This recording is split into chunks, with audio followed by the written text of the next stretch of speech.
ስሜ ፍሬወርቅ ይባላል። የመጣውኝ ከኮልፌ ነው። በአንዳንድ ካለመግባባት የተነሳ ከባለቤቴ ጋር በቃ ትቼ እወጣለሁኝ ብዬ በወሰንኩበት ሰዓት የሆነ ሴት በህልሜ ትመጣና ሱራፌል ሊያገለግልሽ ይመጣል፣ ተዘጋጂ፣ ቤትሽን አስተካኪ አለችኝ። ስትለኝ በቃ ነቢ ሱራፌል ጋር መልእክት አለኝ ማለት ነው፣ ጌታ በሱ አልፎ የሚናገረኝ ነገር አለ ብዬ መጣሁኝ። ከዛ ከመጣሁ በኋላ ደግሞ አንተ አስነሳኸኝ። አንቺ የመጣሽው ዝም ብሎ አይደለም። ስንት ልጅ አለሽ ቤት አልከኝ። አንድ ልጅ አለኝ አልኩክ። እኔ ለመውጣት ያለኝን ነገር አሳግጄ ምን ብዬ ወስኜ ነበር ከቤት ልወጣ የፈለኩት። ከዛ ስንት ልጅ አለሽ ስትለኝ አንድ ልጅ አለኝ አልኩክ። ልጆች ትወልጃለሽ አልከኝ። ይሄ ስትለኝ በቃ ነካ እግዚአብሔር ልለይ አይፈልግም ማለት ነው። ልቆይ በቃ ብዬ ወሰንኩኝ።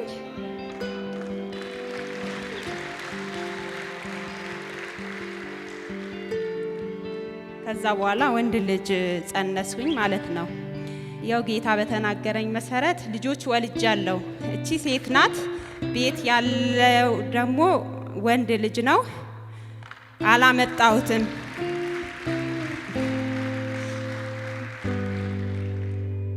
እና ጌታን አመስግኑልኝ። እኔ ትዳሬ ፈርስ ነበር። እነዚህም ፍሬዎች አላይም ነበር። ያው እና ጌታ ባንተ በትክክል ይሰራል። እኔ እንደውም በቃ ሰዎች ብዙ ነገር ከማለታቸው የተነሳ አልቀበልም እፈራ ነበር። ግን አንተን እንድቀበል መንፈስ ቅዱስ አረጋግጦልኝ ወደዚህ መጣሁኝ እና ባንተ በትክክል የእግዚአብሔር መንፈስ ይሰራል እና ዘመንህ ጌታ ይባርክ። እንዳንተ ያሉ አሁንም ይዙልኝ እላለሁኝ።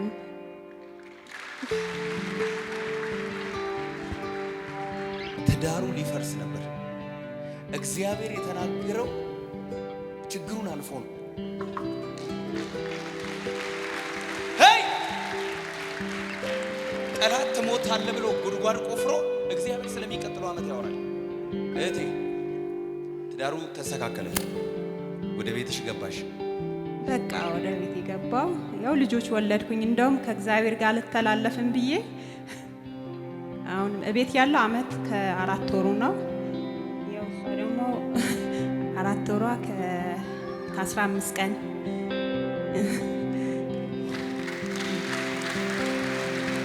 የእግዚአብሔር ስም የተባረከ ነው።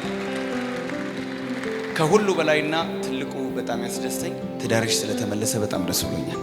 አሜን። የፈለገ ይሁን ጋብቻ ክቡር ነው። እኔ አሁን ጥማቴ ማለት ነው እኔና ልጆቼ ተሰብስበን ከባለቤቴ ጋር አብረን ጌታን ማምለክ ነው የተጠማሁት። ትናንትና ኑሬሃለሁ፣ ዛሬ ደግሞ በታምራቴ ሂድ እንጂ ተረጋግተህ ኑር ይለኛል ረቤቴ። እጆቻችሁን ዘርጉ። ቁሙ እስቲ፣ በእግሩ ቆመን እንጸልይላት። ከልክሎኝ ነው ዛሬ እንኳን ላመጣቸው ነበር፣ ግን ጌታ አትውጪ ብሎኛል። አልወጣም፣ ግን ልጆቼ ጌታ እንዲያመልኩ ነው የምፈልገው። ባለቤቴ ግን በቃ ጌታ ያስበኝ። ሶምሶም እንደዚህ ያለ እግዚአብሔር አንድ ጊዜ ያስበኛል። እግዚአብሔር ማሰበው በዚህ ልጅ ላይ ልናገር፣ እግዚአብሔር ያስብሻል። እግዚአብሔር ሐና እንዳሰባት ሳራ እንዳሰባት እግዚአብሔር አንቺንም ባልሽንም ያስባል። መርገም ተሰበረ። በይስ መርገም ተሰበረ። በሕይወትሽ የሚከታተልሽ መርገም ተሰብሯል። አሜን። አባቶ ይጸልያለሁ፣ እጅ ጣልቃ ትግባ። አሜን። ክብር በላዋ ላይ ይገለጥ፣ ማዳን በላዋ ላይ ይምጣ። አሜን። ባሏን ሳብኩት። አሜን። ጥሩት። አሜን። አረ ይችላል የሚል ካለ አሜን ይበላ። የተሰበረ ይሁን። አጨብጭቡና ንጉሱን ኢየሱስን ባርኩት። ጠርተነዋል። ጌታን ስላንቺ እጅግ አድርገን እናመሰግናለን። እኔ ፍሬወርቅ ጡቃ ነው የመጣሁት፣ ከኮልፌ ነው። እዚህ የመጣሁት ራእይ አይቼ ነው። ከቤት ልውጣ አስቤ ነቢይ ሱራፌል በራእይ በህልም ሳየው እሱ ጋር መልእክት አለኝ ማለት ነው፣ ጌታ በሱ አልፎ ይናገረኛል ብዬ መጣሁኝ እዚህ። ከመጣሁኝ በኋላ ደግሞ ከጉባኤ መሀል አስነስቶኝ አንቺ ከእስልምና ቤተሰብ ነው የመጣሽው አለኝ። አዎ ከእስልምና ቤተሰብ ነው የመጣሁት። ስንት ልጅ አለሽ ቤት ሲለኝ አንድ ልጅ አለኝ አልኩት። ልጆች ትወልጃለሽ አለኝ። እኔ እንግዲህ በቃ ለመለያየት ፕሮሰስ አድርጌ ነበር ማለት ነው። ለመለያየት ስልክ እሱ ሳያውቅ ካለመግባባት የተነሳ ከቤት ልውጣ ወሰንኩኝ። ውልና ማስረጃ የሚባል ነገር እዛ ሄድኩኝ። በቃ ለመውጣት በወሰንኩኝ ጊዜ አንድ ሴት በህልሜ ትመጣና ነቢይ ሱራፌል ሊያገለግልሽ ይመጣል እና ተዘጋጂ ትለኛለች። ስትለኝ በቃ ጌታ በነቢይ ሱራፌል አልፎ የሚናገረኝ ነገር አለ ማለት ነው ብዬ ወደ ቸርች መጣሁ ማለት ነው። እዚህ ቸርች ስመጣ እንዳልኩትም አስነሳኝ። በጉባኤ መሀል አስነስቶኝ አንቺ ብዙ ቻሌንጅ አልፈሻል እና ወደ ጌታ የመጣሽው ደግሞ ዝም ብሎ አይደለም አለኝ። አዎ እኔ ጌታ ተገልጦልኝ ነው፣ በራሴ ነው የመጣሁት ማንም ሳይመሰክርልኝ። እና ስንት ልጅ አለሽ አለኝ። አንድ ልጅ አለኝ አልኩት። እንግዲህ እኔ እኮ ለመውጣት ነው ያሰብኩት። አንድ ልጅ አለኝ አልኩት። ስለው ደግሞ በቃ ልጆች ትወልጃለሽ አለኝ። ልጆች ወለድኩኝ በተከታታይ። ከእግዚአብሔር ጋር አልተላለፍም አልኩኝ። ያው አሁን ሴት ልጅም ደገምኩኝ ማለት ነው። በቃ እግዚአብሔር እኔ ቃላት የለኝም። እኔ ለእግዚአብሔር በቃ እኔ ከነ ኃጢአቴ ስወድቅ እያነሳኝ ስደክም እያበረታኝ እና በነቢይ ሱራፌል ጌታ በጣም እንደሚሰራ በትክክል ጌታ እሱ ላይ አልፎ እንደሚሰራ በቃ መንፈሴ በሚገባኝ ነገር አረጋግጦልኝ እንድቀበለው ጌታ አድርጎ ወደዚህ መጣሁ። ነገሮች ብዙ ነገሮች ተፈውሰውልኛል። በሱ የሚሰራ ጌታ መንፈስ አከብረዋለሁኝ። እንደሱ አይነቶች ደግሞ ጌታ ያብዛልኝ ነው ምለው ማለት ነው። እግዚአብሔር ይመስገነው። እኔ ያደረገልኝ እግዚአብሔር ብዙ ነው። እግዚአብሔርን አንዴ ያመስግኑልኝ።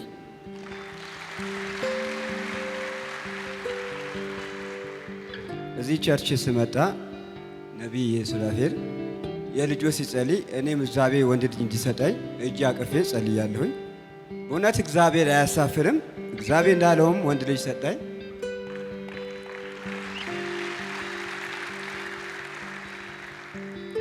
ያ ልጅ ወንድ ልጅ ከሰጠኝ በኋላ ልክ በሰባተኛው ቀን ልጁ በጣም ታመመ።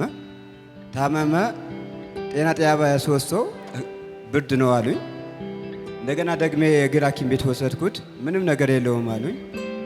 የእግር ሐኪም ቤት ወሰደው ጊዜ መልሶ ሐኪሙ እኔ አልችልም የካቲት 12 ወሰደው አለኝ። የካቲት 12 ወሰድኩት። እዛ ከወሰድኩት በኋላ እናትየዋ ጡት ደረቀባት። ጡት ሲደርቅባት ጊዜ የጣሳ ወተት ገዛሉኝ ሐኪሞቹ። የጣሳ ወተት ገዛሁኛ። ነርስ የምትባላለች 2 ማንኪያ በ30 ደቂቃ ውስጥ ሰጠችው። ከዛ በኋላ ስትሰጠው ጊዜ ያ ልጅ በአንዴ በቃ ተነፋ። ልጁ ሳምባ ውስጥ ገባሉ። ምንም ነገር የለውም አሉ እና በጣም ተነፋ። ከዛ ሌሊቱ ሁሉ በቃ ደብድበው አሉኝ። የልብ ምቱ እንዲመጣ ደብድበው ምናምን አሉኝ። ቁሜ ያደርኩኝ። እግዚአብሔር ሆይ አልኩኝ። ዘይት በኪሴ ውስጥ ይዣለሁኝ። እግዚአብሔር ሆይ የሰጠኝ አንተ ነህ። በነቢይ ነው ቃል የወጣ በእኔ ያልወጣም የሰጠኝ አንተ ነህ ብዬ አልቅሼ ጸለየሁኝ። ጠዋት ሐኪማ መጣች። እንዴ ሬሳ ነው እንጂ ይዛችሁ የቀመጣችሁ አይሲዩ ውስጥ ይግባ፣ አይሲዩ ውስጥ ይግባ። 30 ደቂቃ ነው ያለው 30 ደቂቃ ነው አሉኝ። ቀኔ አይሲዩ ሲሉኝ በቃ እኔ አላውቀውም። በቃ ሰማይና ምድር ዞረብኝ። ከዛ ይሄ ጉሉኮስ እንትን አሉኝ እሱ አሸከሙኝና ወጣሁኝ። 5ኛ ፎቅ ወጣሁኝና እዛ ከመጣ በኋላ ሐኪሞቹ ምን አሉኝ? በቃ ተስፋ የለውም፣ ተስፋ እንዳታደርግ አሉኝ። ፈርም አሉኝ። ፈረምኩኝ። እኔ የሰጠኝ እግዚአብሔር ነው ብዬ ያንን ተስፋ የእግዚአብሔር ነው ብዬ ፈረምኩኝ። ያ ልጅ ሳይጠጣ ሳይውል ሳምንት ቆየ። ከዛ 15 ቆየ። ምንም ነገር የለውም አሉኝ። ኧረ እኔ አሁንም የሰጠኝ እሱን አልኳት። ጨካኝ ነህ አለችኝ ዶክተሯ። እኔ እግዚአብሔር ነው የሰጠኝ በነቢይ ነው ቃል የወጣ አልኩኝ። ያንን 15 ከቆየ በኋላ ጡት አምጣ አሉኝ። ሰጠኋቸው። ልክ በወሩ ላይ ልጁ ከማሽን አወጡት። እግዚአብሔር ረዳኝ። አመስግኑልኝ። በክብር ነው የወጣሁኝ። እውነት አሳቀፈኝ እግዚአብሔር። ስንቱ ከኔ የወጣውን ስንቱ አቶ ሲገባ እኔ እግዚአብሔር አሳቅፎ ከማሽን ወጥቶ በክብር አሳለፈኝ። እግዚአብሔር አመስግኑልኝ። አሁንም ያንን ዘይት በቃ እዛ ውስጥ ከገባኝ በኋላ ዘይት ጸልዮ ዘይት ሰጠኝ። በለዚህ ገዝቼ አምጥቼ ጸልዮ ዘይት ሰጠኝ። ያ የሰጠኝ ዘይት በኪሴ አድርጌ ይዤ ሄድኩኝ ነበር። ከዛ በቃ ልክ እዛ ስገባ ያዩኛል ብዬ ጸጉር ቀብቼ እወጣለሁ። እጄ የቀባውና ጸጉር ቀባዋለሁ። ያንን ጌታን አመስግኑልኝ። አንድ ነገር ልጨምርልህ። ተአምር የሚኖረው ችግር ካለ ነው። እውነት ነው። ችግር ከሌለ ተአምር የሚባል ነገር የለም። አሜን። ለምሳሌ ዮርዳኖስ ውሃው ባይሞላ ኖሮ ባህር ተከፈለ ብለን አንዘምርም ነበር። ባህር ተከፈለ ብለን እንድንዘምር እኮ ነው እግዚአብሔር ምን አደረገ? ዮርዳኖስ እንዲሞላ አደረገ። ይሄ ልጅ ዛሬ ቆመ እንድትመሰክር የእግዚአብሔርን ታላቅነት እንድትናገር ነው የታመመው። አሜን። እሷ ምን ናት? ባለቤቴ ናት። እንኳን ደህና መጣሽ። አጨብጭቡላት። እናት ዓለም ደስ ብሎሻል? ሬሳ ነበር ነጥቀውን የወሰዱብኝ።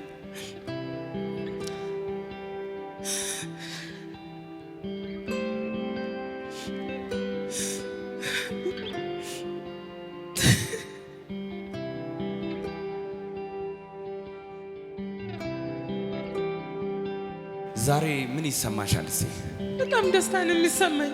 በሆስፒታል ሆኜ ራሱ ሱራፌል ጋር ነው ወንድ ልጅ እንደሚሰጠኝ ነግሮኛል። ስለዚህ እሱ ጋር ነው ይዤ የምወጣው። ተደብቄ ሁሉ እወጣለሁ እላቸው ነበር። አንድ ወር በሙሉ ነው ሆስፒታል ተቀመጠ። አራስነቴን አላውቀውም። ሆስፒታል እግዚአብሔር በሚያውቅ በ5 ቀን ነው ከቤት የወጣሁት። እግዚአብሔር ይችላል። አሁን እግዚአብሔር ግን ማዕበሉን አሳልፎታል አይደል? አሳልፎታል። ወጀቡም አልፏል፣ ንፋሱም አልፏል፣ ሁሉም አልፏል። ልጅን በጤና ይዛል። በእርግጥ አመስግኑለት። አሜን። ሃሌሉያ።